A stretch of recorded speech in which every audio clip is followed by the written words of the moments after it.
Good morning, everybody. It is freezer meal day, so it might take me a couple of days. I'm not 100% sure. We had some snow last night, so we'll be cleaning up the snow while we're at it. But the plan, here are the freezer meals we're doing today. We are doing the potato casserole again, but this time no tater tots. I have a big box of the larger potatoes and I'm gonna peel those up and cut them up. It's gonna take me some time, but the tater tot casserole, we love the flavor and we've done it before, but we want to see what would happen if we just use potatoes. So we're going to do that. We're going to make a bunch of meatballs up and some more sweet and sour sauce.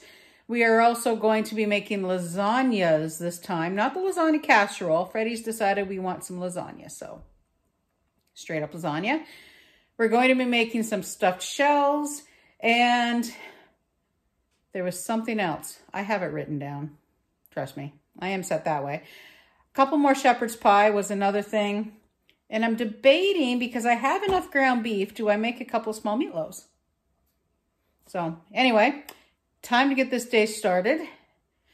Oh yeah, my breakfast burritos, I'm out. I knew there was something else I took out. Oh yeah, see? Sausage. And the breakfast burritos. Let's get this day started. We have a lot of prep to do. Okay, first things first, we are going to get the hamburger, ground beef, or whatever you want to use. We're going to get this in the oven and get this cooked up. So this ground beef here will be for our shepherd's pies, and also we're going to be using it in the lasagnas. So let's get all this sorted. This is the easiest way in the world to cook a lot of ground meat all at once. Just put it in the oven, let it do its thing. Alrighty, time to tidy. In case you're wondering what this is, these are our potatoes that we have to peel. But let's get this meat stuff done first. So our meatballs this time, we decided to go with just a straight basic meatloaf, kind of plain actually. So we have diced onions in there, a lot of chopped up dried parsley from the garden. We have an egg in there, some Worcester sauce, garlic powder, onion powder, so both the powdery ones, a little bit of salt, and a little bit of pepper. That's all we really put in the meatloaves. Sorry, meatballs this time. Now, I did actually remember to use my gloves this time. Last time I made meatballs, I didn't wear my gloves, and when I didn't wear my gloves, it seriously took me, I swear, almost 5 minutes to clean my hands properly. This time, I wore the gloves. Now, we're only scooping them out in a 2 tablespoon scoop. Now, the last batch, they tasted really good, but they were big. So by the time we warmed them all up and things, the outside, it got a little bit hard. So this time, let's make them a little bit smaller. It also was a little bit easier to package them when they were smaller as well. Now the meatballs themselves, once I scooped them out, and oh, that's me changing into a different kind of glove because these ones are actually a little bit smaller. Talk about a fight to keep those things on your hands, those blue ones. Anyway, so once we scooped them all out, we tightened them all up, kept them in a nice round, good, I don't know, what's the word I'm looking for? Nice tight little ball, I guess. Who knows? My brain is working. The words, not so much. But we did bake them. I let them bake a little bit longer than you normally would. I wanted a little bit of that caramelization. Wow. Talking is not my forte, but I think you know what I meant. We wanted to brown them a little bit more than we did the last time, and they came out really, really well. I was very, very happy. Yeah, this silly little thing, this is the best meat separator I think I've ever had. And when you're cooking your hamburger in the oven like this, phenomenal to break it apart. Just saying.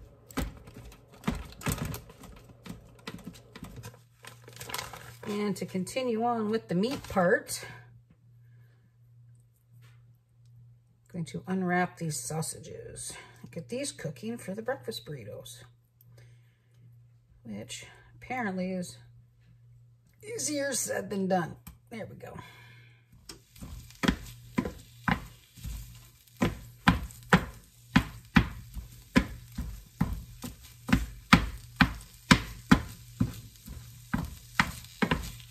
So the hamburger is done. The meatballs are in the oven.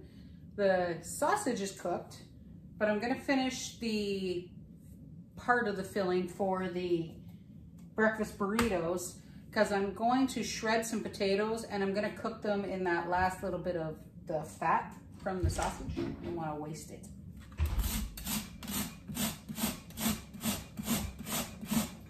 Well, while those potatoes are cooking, I'm gonna start prepping everything else. So what I'm gonna do is I'm just gonna go ahead and I'm going to peel a whole bunch of these bigger potatoes. They're gonna get diced up. We have to dice up some onions yet. And in a little bit, we'll come back and we'll get the red sauce made for the pasta dishes. So I'm gonna get to work peeling and cutting and get this day going. We have been at it for an hour. Oh, been at it for an hour and a half. And it's gonna be a good day.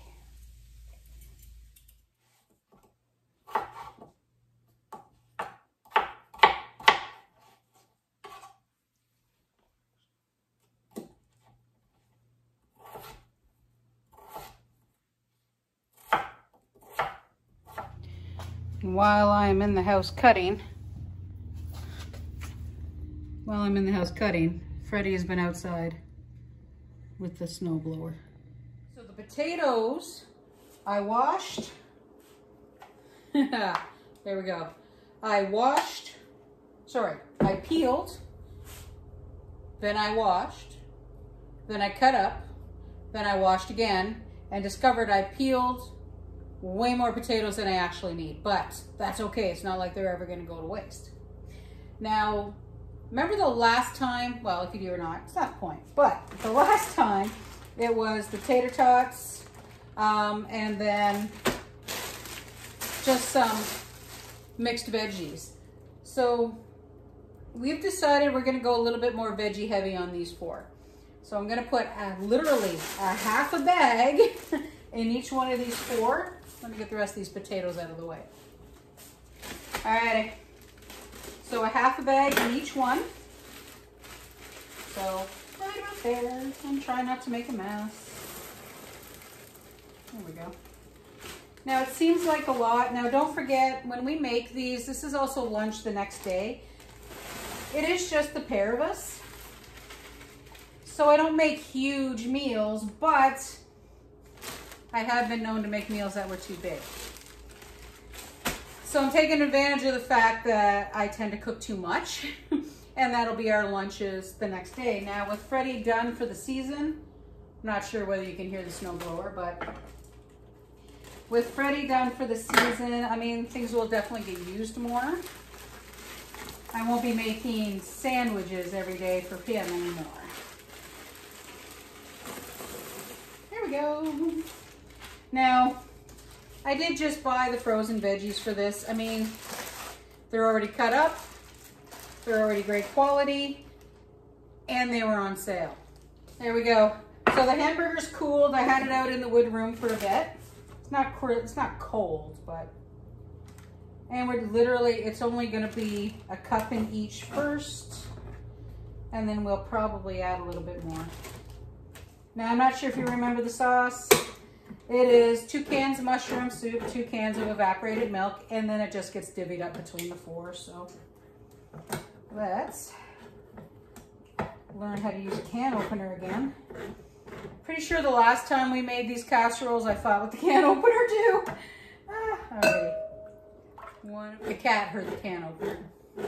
So now she's over there by the wood stove looking at me saying, "Where's my food?" Now I'm sticking to the original recipe, which is cream of mushroom soup. You can use whatever cream soup you want. You don't have to use mushroom. Let me see. Cream of celery, cream of chicken, cream of anything. No, Suri, I have nothing for you, sweetheart.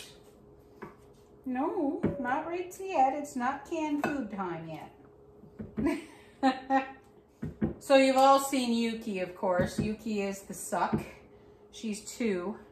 But we actually do have 4 kitties. We have our 2 old men, Orson and Izzy. We have Suri. She's what they call a spirit cat. So she's one of those kitties at a humane society. She's more roommate than pet. We've had her for 3 years now. She's an absolute sweetheart when she lets me pet her. And she's nothing but purrs. But she's not a people kitty. But that's okay. Alrighty, let's mix these up.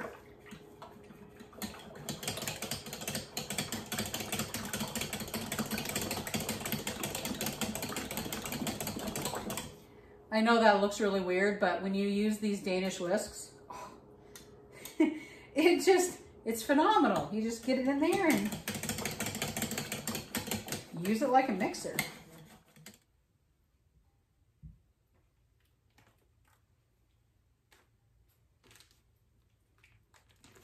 No, don't fall. There we go.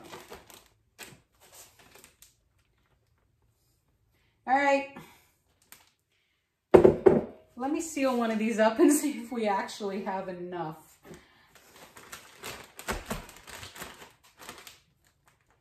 Let's take a look. Oh gosh.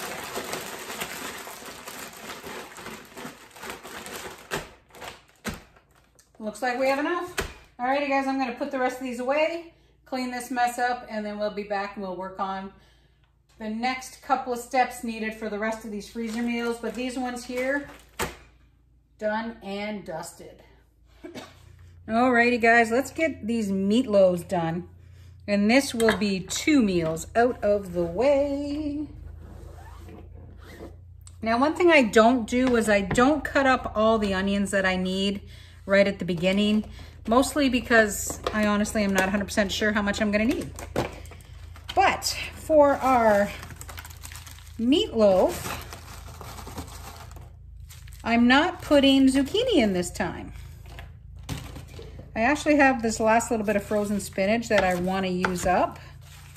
So we're going to put this in. We're going to pop an egg in. That's a big one.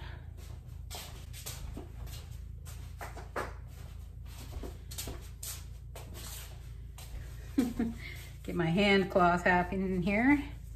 There we go. Some black pepper. A little bit of salt. I don't put a ton of salt, but a little bit. And this one's gonna get the granulated garlic. Probably more garlic than a lot of people like, but I like it. We're going to put a little bit of tomato paste. This one is almost empty. You have to add that to the shopping list. Oh yeah, she's just about empty. Little bit of tomato paste. Now those are panko breadcrumbs. Now, if you're making like a really good meatloaf, oh, Lee and parents. If you're making a really good meatloaf, you're really, like the good flavor part is you get in there with some nice bread, soak it in some milk, squish it all up, put that in, oh, phenomenal. Now I use the tomato paste because I want the tomatoey, but I am putting ketchup in here. Not a lot.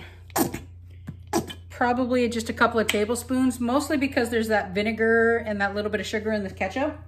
It works well. Mix her all up, folks. Divvy this up into 4. Now these are just little meatloaves. If you were cooking for a lot of people, obviously you wouldn't do that. And I'm using these little silicone. These are little Epicure silicone muffin pans, or mini loaf pans. Sorry, not muffin pans. They work really well for this actually, because it gives just enough meatloaves, just enough food for the pair of us. That one needs a little bit more. I washed up really quick and moved the camera so we could talk. So, like I was saying, these little silicone loaf pans, they work wonders for us. They're just the right amount, so basically I just cut it that way and serving for both of us, right? All right, now these will not be cooked. I am going to wrap these up and they will go in the freezer. And there we go, 4 more meals. Ooh, terrible video.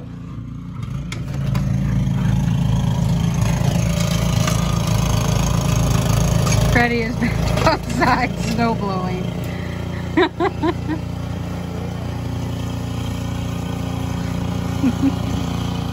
Okay, so let's get the flour into our vinegar here. Alrighty, so we got 2 cups of vinegar. 4 tablespoons of flour, and the last time I discovered that if I mix the flour in with the vinegar now, it works out to be a little easier. Okay, we're gonna put the whole can of crushed pineapple in. And the brown sugar. We're making a lot of sauce this time because I do want to put some more in the freezer just to keep. Now don't forget, the pineapple equals a cup, so technically it's 3 cups sour, 3 cups sweet.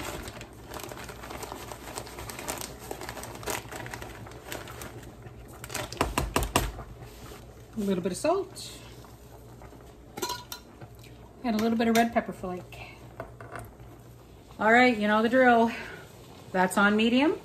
We're gonna let that slowly cook till it comes up nice and thick. All the flour has all been dissolved. Well, not dissolved, but stirred in, so we don't have any lumps other than pineapple. And once the 2 pastas are done, I'm gonna rinse them and get them cold. Sorry to all you Italians out there, but if I'm putting the casseroles together, it's a little easier when it's cold. After they've been rinsed, they don't get so sticky. Well, it has definitely been a busy day. Sweet and sour sauce is done. Ta-da! So that has to cool, and then we can get the meatballs put away. Now we're going to start on the red sauce and saute the kale for the stuffed shells. So we are getting there, a little bit at a time.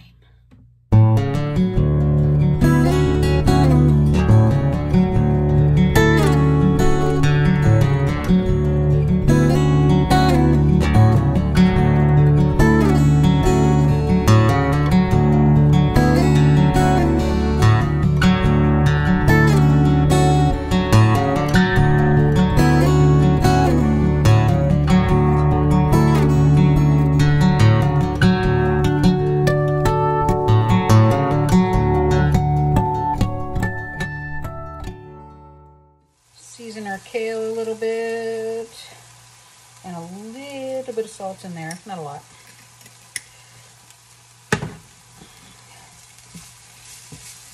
Kale takes longer to cook really well compared to spinach, but I'm going to turn that off. That's just going to sit there and get cold. Now let's get the sauce in the sauce. Alrighty. We're putting in 2 big jars of our tomato sauce and 1 jar of tomatoes. There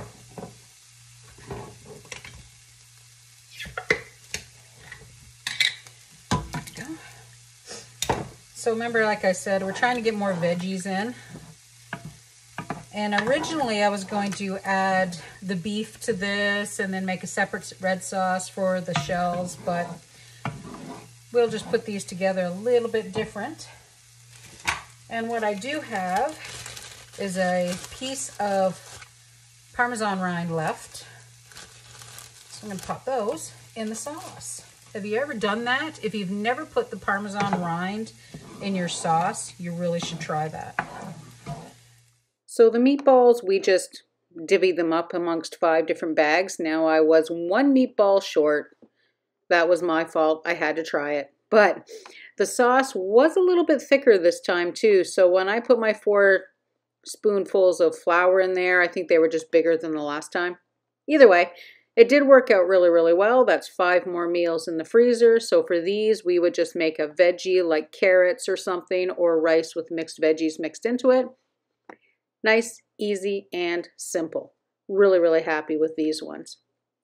Now the lasagna for us is actually pretty basic.